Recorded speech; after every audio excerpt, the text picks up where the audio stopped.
기분 나쁘니까 내 차 타지 마. 내 차에서 내려. 뭐 이런 거니까 이게 우리가 막 의미를 막 부여하려고 해도 사실은 되게 찌질하고 치졸하고 졸렬한 거밖에 안 되는 거거든요.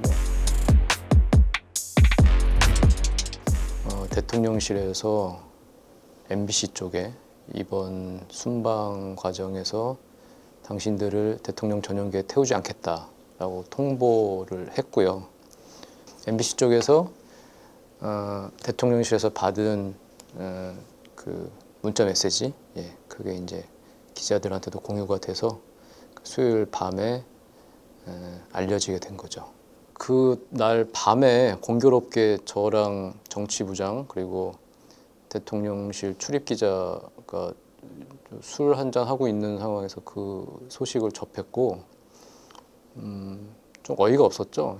이 황당한 소식을 접하고, 아이고 이걸 어떻게 해야 될 것인가. 그러니까 그 수요일 밤부터 이제 고민이 들어갔던 거죠. 그렇게 들어가고 목요일 아침에 이제 출근해서 그러니까 매우 스피디하게 논의가 진행이 된 것 같습니다. 그래서 오전 중으로 국장단과 정치부장과 이렇게 해서 다 결정이 날 수 있었던 것 같습니다. 취재 편의를 뭐 제공한다고 하지만, 그리고 그동안 뭐 바이든 날리면 해외 순방 과정에서의 비속어 파문, 그것을 문화방송이 최초 보도했다는 이유로 대통령실에서 경위를 뭐 요구하고, 국민의힘에서는 뭐 문화방송 기자들과 뭐 사장 뭐 이렇게 고발도 하고 그런 갈등은 있었지만, 대통령 전용기라는 게 대통령의 순방에 기자들이 이제 동행을 하고 그 취재를 이제 돕기 위해서 같이 이제 동행하는 건데, MBC 그렇다는 이유만으로 MBC를 배제를 한다.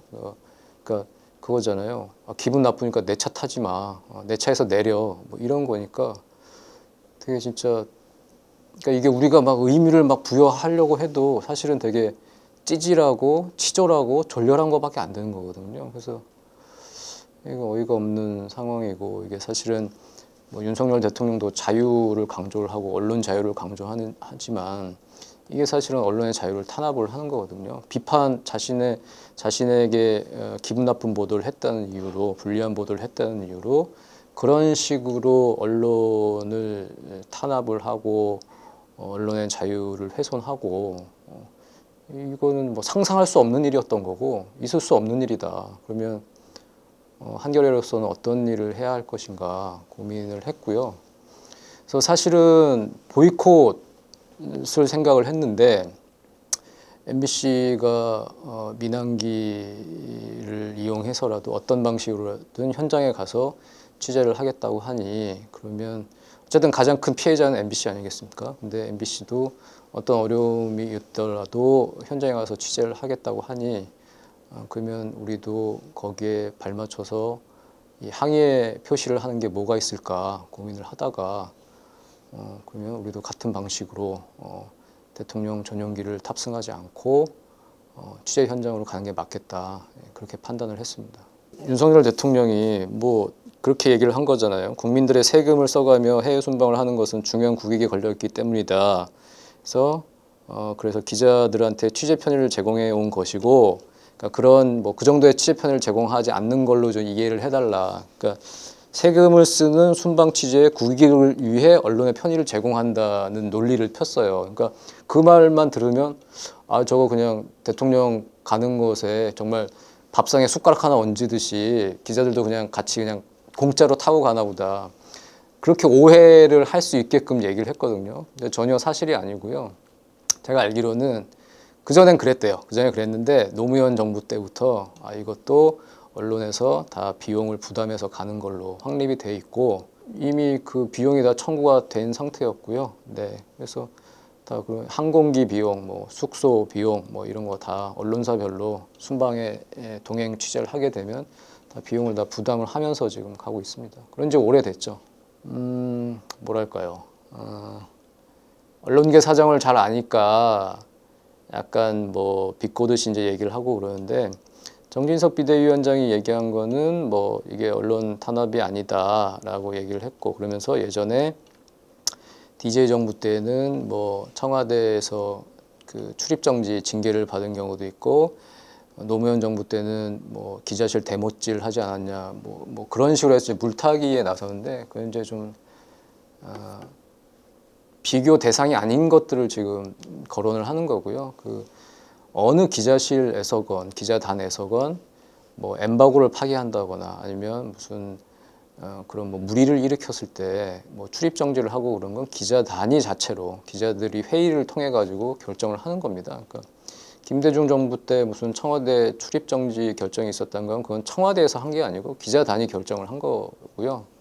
그건 노무현 정부 때 기자실 대못질 했다는 것은 그때 이제 기자단이라고 해서 매우 폐쇄적인, 그러니까 신생 언론이 들어와도 합류를 끼워주질 않고 몇몇 언론사들, 기존에 있던 언론사들이 좀 뭐 담합을 해서 기자단을 꾸리는 그런 관행을 좀 해소하자, 개혁하자 해서 나왔던 게 기자실이 아니라, 그러니까 폐쇄적인 기자실이 아니라 오픈된 브리핑룸을 운영하겠다는 게 그게 노무현 정부 때 그 취재 선진화 방안이었거든요. 물론 이제 그 전에 기자단에서 이제 반발을 하긴 했지만, 그러니까 그것은 언론을 탄압하고 그러는 게 아니라 어쨌든 이 조금 기존 언론들의 어떤 기득권, 기성 언론들의 기득권, 뭐 그런 부분을 조금 조정을 해보자라는 일종의 이제 정부 차원의 언론 개혁 방안이었지.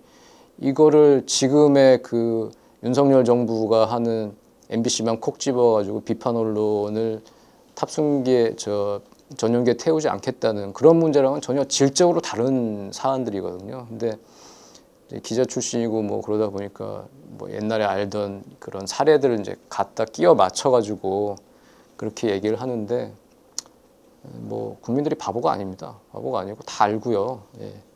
배현진 의원은 뭐 그런 얘기를 했던데 MBC는 자산이 많은 돈이 많은 회사니까 뭐 갈 거다, 뭐 잘해서 잘 갈 거다 이렇게 말씀하셨는데 뭐 틀린 말은 아닌데 예, 그게 뭐 돈 문제가 아니지 않습니까? 예.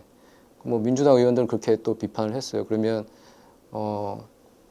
돈 없는 언론은 그러면 그런 식으로라도 뭐 길을 들이겠다는 거냐, 뭐 돈 있는 언론은 그렇게 해도 된다는 거냐, 뭐 이런 뭐 반론도 가능하고 어쨌든 이것은 한국 언론사와 그리고 민주주의의 역사와 뭐 이런 거에 상당히 큰 오점을 남긴 사례로 기록이 될 것이고 그 주인공은 윤석열 대통령이고요. 그리고